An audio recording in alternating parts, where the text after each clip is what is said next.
എല്ലാവർക്കും നമസ്കാരം. മൗനമൊഴികളിലേക്ക് ഒരിക്കൽ കൂടി സ്വാഗതം. ഞാൻ അപ്സര ഭാനുമതി. മമ്മൂട്ടിയുടെ കളങ്കാവൽ എന്ന സിനിമ കണ്ടിറങ്ങിയവർ ആരും അതിലെ ആ മിസ്റ്റീരിയസ് വില്ലനെ മറക്കില്ല. സമൂഹത്തിൽ മാന്യനായി ജീവിക്കുന്ന ആർക്കും ഒരു സംശയം തോന്നാത്ത സാധാരണക്കാരനായ ഒരു മനുഷ്യൻ. ഒരു സിനിമ മാത്രമല്ല, ഇത് യഥാർത്ഥത്തിൽ നടന്ന, ഇന്ത്യയെ തന്നെ നടുക്കിയ, 20ലധികം സ്ത്രീകളെ ക്രൂരമായി കൊലപ്പെടുത്തിയ മോഹൻകുമാർ വിവേകാനന്ദ് എന്ന സീരിയൽ കില്ലർ. 1963 കർണാടകയിലെ ദക്ഷിണ കന്നഡ ജില്ലയിൽ കന്യാനാജ് വില്ലേജിൽ ജനിച്ച സ്കൂൾ കായിക അധ്യാപകനായിരുന്ന മോഹൻകുമാർ എന്ന സൈനഡ് മോഹന്റെ കഥയാണിത്. സിനിമയെ വെല്ലുന്ന ട്വിസ്റ്റുകളും തിരിവുകളും നിറഞ്ഞ ആ ഭീകരമായ സത്യം അതാരംഭിക്കുന്നത് 2009 ദക്ഷിണ കർണാടകയിലെ ഒരു ഗ്രാമത്തിൽ നിന്നാണ്. 2009 ജൂലൈ 17 ദക്ഷിണ കർണാടകയിലെ ബാരിമാർ ഗ്രാമത്തിൽ നിന്ന് 22കാരിയായ അനിത മുല്യ എന്ന പെൺകുട്ടിയെ കാണാതാകുന്നു. വീട്ടുകാരും പോലീസും അന്വേഷിച്ചെങ്കിലും തുമ്പൊന്നും ലഭിച്ചില്ല. ഇതിനിടയിലാണ് അവിടെയുള്ള ഒരു സന്യാസി അനിതയെ ചിലപ്പോൾ അന്യമതസ്ഥരായ മുസ്ലിം യുവാക്കൾ തട്ടിക്കൊണ്ടുപോയതാകാമെന്ന സംശയം പ്രകടിപ്പിക്കുന്നത്. ഇത് ആ പ്രദേശത്ത് വലിയൊരു മതസംഘർഷത്തിന് വഴിവെച്ചു. സാഹചര്യം വഷളായതോടെ കേസ് ലോക്കൽ പോലീസിൽ നിന്ന് COD എന്ന സ്പെഷ്യൽ ഇൻവെസ്റ്റിഗേഷൻ ടീമിന് കൈമാറി. വർഗീയ ലഹളയുടെ പശ്ചാത്തലത്തിൽ തുടങ്ങിയ ആ അന്വേഷണം ചെന്നെത്തിയത് ഞെട്ടിക്കുന്ന മറ്റൊരു സത്യത്തിലേക്കാണ്. അന്വേഷണ സംഘം അനിതയുടെ വീട്ടിലെ ലാൻഡ് ഫോൺ രേഖകൾ പരിശോധിച്ചു. രാത്രി വൈകിയും അനിത ഒരു നമ്പറിലേക്ക് സ്ഥിരമായി വിളിച്ചിരുന്നു. ആ നമ്പർ ട്രേസ് ചെയ്ത പോലീസ് മടിക്കേരിയിലുള്ള ശ്രീധർ എന്നൊരാളുടെ അടുത്തെത്തുന്നു. എന്നാൽ ആ സിം ഉപയോഗിച്ചിരുന്നത് ശ്രീധർ അല്ല, അയാളുടെ സഹോദരി കാവേരിയായിരുന്നു. ഇവിടെയാണ് ആദ്യത്തെ ട്വിസ്റ്റ്. കാവേരിയെയും 2009 ഫെബ്രുവരി മുതൽ കാണാനില്ല. പോലീസ് കാവേരിയുടെ കോൾ ലിസ്റ്റ് എടുത്തു. അത് ചെന്നെത്തിയത് കാസർഗോഡ് സ്വദേശിനിയായ പുഷ്പയിലാണ്.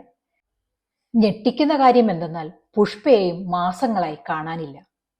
അനിത, കാവേരി, പുഷ്പ, കാണാതായ 3 സ്ത്രീകൾ, 3 പേരും പരസ്പരം ബന്ധപ്പെട്ടിരിക്കുന്നു. കേസ് ഒരു സീരിയൽ കില്ലറിലേക്കാണ് വിരൽ ചൂണ്ടുന്നതെന്ന് പോലീസിന് മനസ്സിലായി. സൈബർ സെല്ലിന്റെ സഹായത്തോടെ പോലീസ് ഒരു നിർണായക വിവരം കണ്ടെത്തി. കാണാതായ പെൺകുട്ടികളുടെ സിം കാർഡുകൾ എല്ലാം തന്നെ മംഗലാപുരത്തിനടുത്തുള്ള ദർലാഘട്ട എന്ന സ്ഥലത്ത് വെച്ച് എപ്പോഴെങ്കിലും ഓണായിട്ടുണ്ട്. പ്രത്യേകിച്ച് കാണാതായ കാവേരിയുടെ മൊബൈൽ ദർലാഘട്ടയിൽ ആക്റ്റീവ് ആണെന്ന് വിവരം ലഭിച്ചു. ടവർ ലൊക്കേഷൻ പിന്തുടർന്ന് പോലീസ് എത്തിയത് ധനുഷ് എന്ന 16 വയസ്സുകാരനിലേക്കാണ്. അവനെ ചോദ്യം ചെയ്തപ്പോൾ അവൻ പറഞ്ഞു, ഈ ഫോൺ എനിക്ക് തന്നത് എന്റെ അമ്മാവൻ മോഹൻകുമാറാണ്. അതായിരുന്നു ആ നിമിഷം. പോലീസ് കായികാധ്യാപകനായ മോഹൻകുമാറിനെ കസ്റ്റഡിയിലെടുത്തു. പുറം ലോകം അറിഞ്ഞത് 20 കൊലപാതകങ്ങളുടെ ഞെട്ടിക്കുന്ന കഥയാണ്. ഒരു സ്കൂൾ കായികാധ്യാപകൻ, ഇതിനൊക്കെ 3 വിവാഹം കഴിച്ച വ്യക്തി. ആദ്യം തന്റെ തന്നെ വിദ്യാർത്ഥിനിയായ മേരിയെ വിവാഹം കഴിച്ചു. പിന്നെ വീട്ടുകാർ നിശ്ചയിച്ച മഞ്ജുളയെ, അതിനുശേഷം രഹസ്യമായി ശ്രീദേവിയെയും. പക്ഷേ ഇയാൾ എങ്ങനെയൊരു കൊലയാളിയായി? 2003 രത്ന എന്ന പെൺകുട്ടിയുമായി ഇയാൾ അടുപ്പത്തിലായിരുന്നു. വിവാഹം കഴിക്കാൻ അവൾ നിർബന്ധിച്ചപ്പോൾ അവളെ ഒഴിവാക്കാൻ അയാൾ തീരുമാനിച്ചു.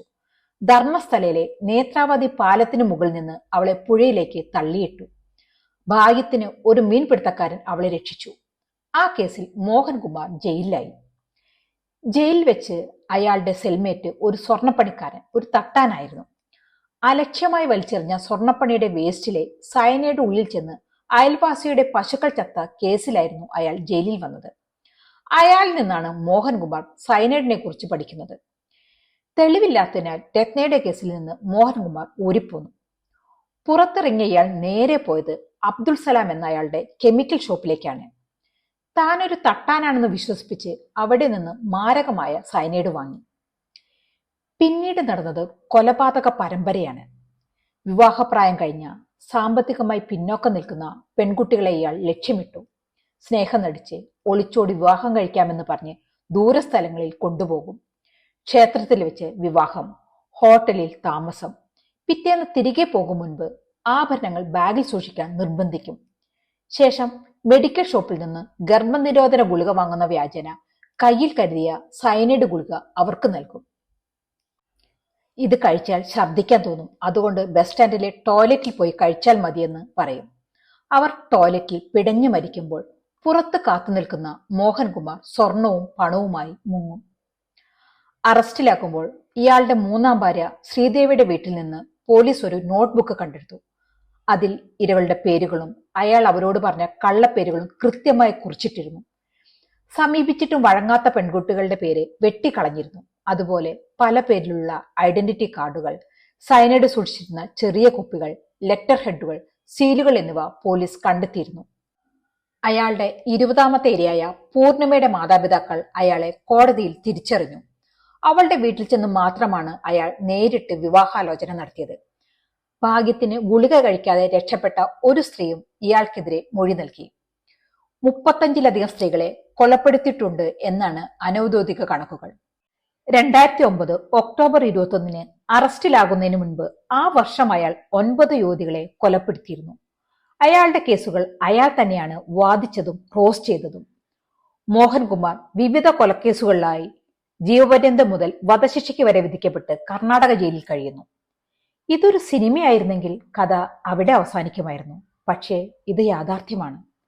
പിന്നിൽ തകർന്ന വീടുകളുണ്ട്, കാത്തിരിക്കുന്ന മാതാപിതാക്കളുണ്ട്, ഒരിക്കലും തിരികെ എത്താത്ത ജീവിതങ്ങളുണ്ട്. സത്യം എപ്പോഴും സിനിമയേക്കാൾ ഇരുണ്ടതാണ്. മമ്മൂട്ടി സിനിമയിൽ കാണിച്ചതിനേക്കാൾ എത്രയോ ഭീകരമായിരുന്നു യഥാർത്ഥത്തിൽ അനിതയ്ക്കും കാവേരിക്കും മറ്റു സ്ത്രീകൾക്കും സംഭവിച്ചത്. നന്ദി, നമസ്കാരം.